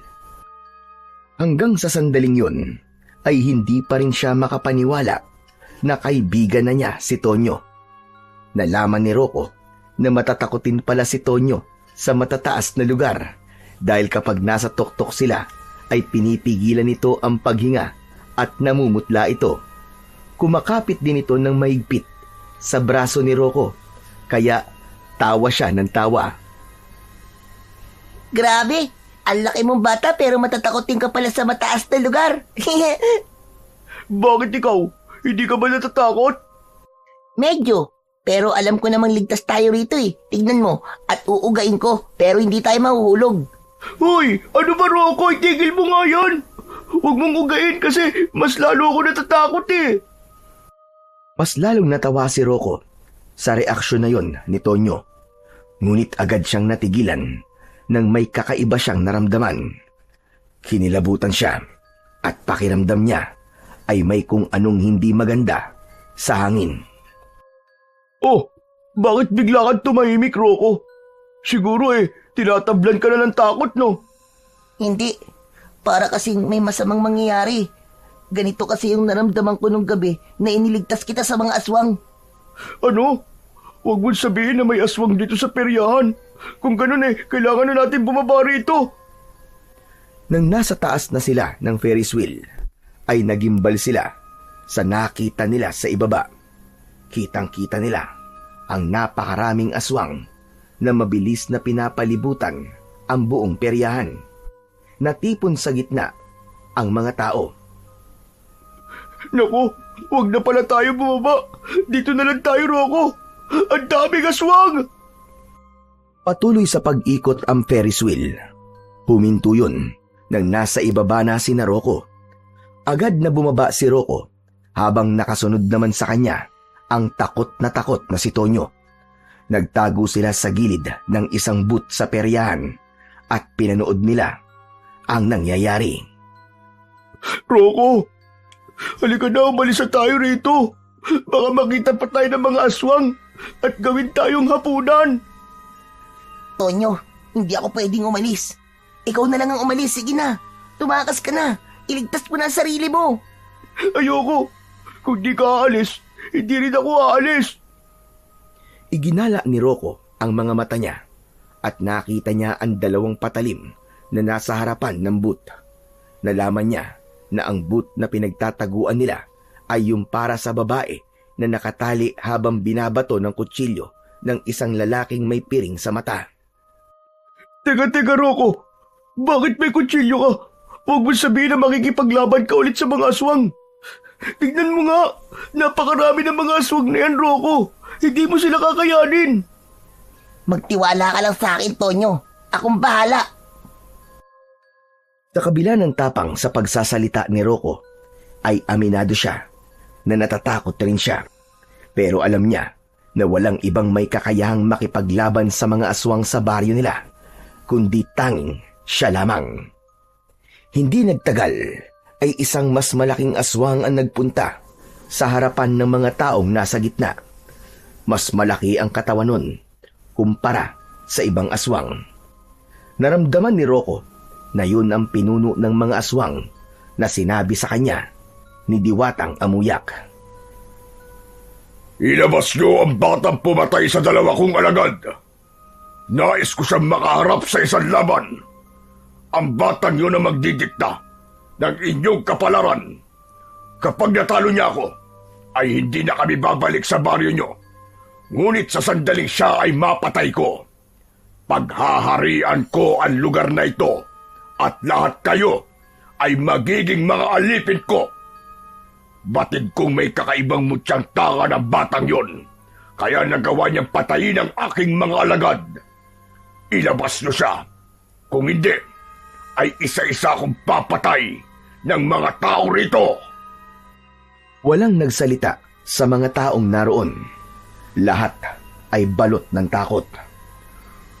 Walang magsasalita sa inyo. Kung ganun, ay papatay ako ng isa at hindi ako titigil sa pagpatay hanggang sa iharap niyo sa akin ang batang hinahanap ko. Nanlaki ang mga mata ni Rocco nang hinila ni Gurabon sa braso ang tatay niya. Itinutok nito ang matatalim nitong kuko sa leeg ni Danilo. Hindi na nag-isip pa si Rocco. Mabilis siyang tumakbo at hinawi niya ang mga aswang hanggang sa nakarating siya sa gitna. Humarap siya kay Gurabon. Bitiwan mo ang tatay ko! Ako ang hinahanap mo! Ako ang batang pumatay sa mga alagad mo! Ikaw nga. Ikaw nga ang batang aking hinahanap. Nararamdaman ko ang lakas na nakabalot sa iyong katawan. Kamangha-mangha na isang bata ang nagmamay-ari ng isang malakas na mutya. Nais kong mapasa akin ang mutya mo, bata. Pakawalan mo ang tatay ko dahil tinatanggap ko ang hamon mo! Binitiwan ni Gurabon si Mang Danilo at natumba ito sa lupa. Rocco! Ano ba sinasabi mo, bata ka? Hindi ka ang batang hinahanap ng aswang na to! Hindi ka nakikipaglaban sa mga aswang! Patawarin niyo po ako, tay. Pero ako po talaga yun. Sorry po kung hindi ko sinabi sa inyo. Tama na ang inyong pag-uusap. Gusto kong simulan na natin ang laban upang matapos na to kagad. Marahang naglakad si Gurabon papunta kay Rocco at isang nakakatakot na ngiti ang pinakawala nito. Ako ang magiging katapusan at kamatayan mo, bata! Rocco! Rocco, anak, huwag mong gawin yan! Nakikiusap ako sa'yo! Rocco! Nang sandaling yon, ay hindi mo na pinakinggan ni Rocco ang tatay niya dahil kailangan niyang mapatay si Gurabon upang maging ligtas na muli ang kanilang baryo. Hinigpitan ni Rocco ang pagkakahawak sa mga kutsilyo. Tumibok ng malakas ang puso niya. Ramdam na ramdam niya ang mainit na enerhiya ng mutya ng ngipin ng daga na nakasabit sa kanyang leeg. Huminga siya ng malalim at tumingin ng diretso sa pinuno ng mga aswang. Mabilis ang unang galaw ni Gurabon. Sa isang iglap ay nasa harapan na ito ni Rocco. Umikot si Gurabon sa likod niya upang doon siya atakihin. Nagawa namang makailag ni Rocco sa pag-atake na yon ng pinuno ng mga aswang. Bagyang umatras si Rocco at naramdaman niyang mas malakas si Gurabon sa dalawang aswang na nakaharap niya noon. Muling sumugod si Gurabon sa kanya. Tumalon yun ng mataas at sinubukan sakmalin si Rocco gamit ang matutulis nitong mga kuko na animoy mga patalim. Tinabig ni Rocco ang kamay nito gamit ang isang kutsilyo at sinubukan niya itong saksakin gamit ang isa pero nakaiwas naman si Gurabon. Doon na nagsimulang umatake ng sunod-sunod ang pinuno ng mga aswang na si Gurabon. Wala mo nang ginawa si Rocco kundi ang umiwas ng umiwas at dumipensa. Nang matansya na niya kung gaano kalakas ang kanyang kalaban, ay doon na siya pansamantalang lumayo kay Gurabon. O ano, bata? Bakit lumalayo ka? Natatakot ka na ba? Alam ni Rocco na hindi sapat ang lakas at bilis na meron siya, kaya mahigpit niyang hinawakan ang mutya ng ngipin ng daga. Mutya ng ngipin ng daga. Bigyan mo pa ako ng dagdag na lakas at bilis. Ibigay mo sa akin ang kapangyarihan na kailangan ko upang matalo ang pinuno ng mga aswang na si Gurabon. Biglang uminit ang kanyang mutya. Kumalat ang enerhiya nito sa buong katawan ni Rocco. Naging mas magaan ang pakiramdam niya. Mas naging matalas ang pandinig at paningin niya. Muling lumapit si Gurabon sa kanya. Ngunit sa pagkakataon na yon ay sinalubong na ito ni Rocco. Inatake niya si Gurabon gamit ang 2 kutsilyong hawak niya. Umiwas si Gurabon, ngunit sinundan niya yon ng isa pang saksak at tinamaan niya yon sa tagiliran. Napaatras si Gurabon. Sinubukan nitong gumanti, ngunit naiwasan ni Rocco ang bawat pag-atake nito. Si Rocco naman ang umatake ng magkakasunod. Sa sobrang bilis ng galaw niya, ay hindi na nagawang makaiwas pa ni Gurabon. Sinaksak niya ang iba't ibang parte ng katawan ng kanyang kalaban, hanggang sa mataas na tumalon si Rocco at buong puwersa niyang itinarak ang 2 kutsilyo sa tapat ng puso ni Gurabon. Napaluhod si Gurabon sa lupa. Bakas sa mukha nito na hindi ito makapaniwala sa nangyari. Hindi ito maaari. Isang bata lang ang makakatalo sa akin. Ito ang tandaan mo, Gurabon. Wala sa edad ang pagiging tagapagtanggol. Hinugot ni Rocco ang mga kutsilyo sa dibdib ni Gurabon at sa kanya ginilitan ang leeg nito. Malakas na bumagsak ang walang buhay na pinuno ng mga aswang na si Gurabon sa lupa. Nang makita ng mga alagad nitong aswang ang nangyari, ay takot ang mga yon na umalis.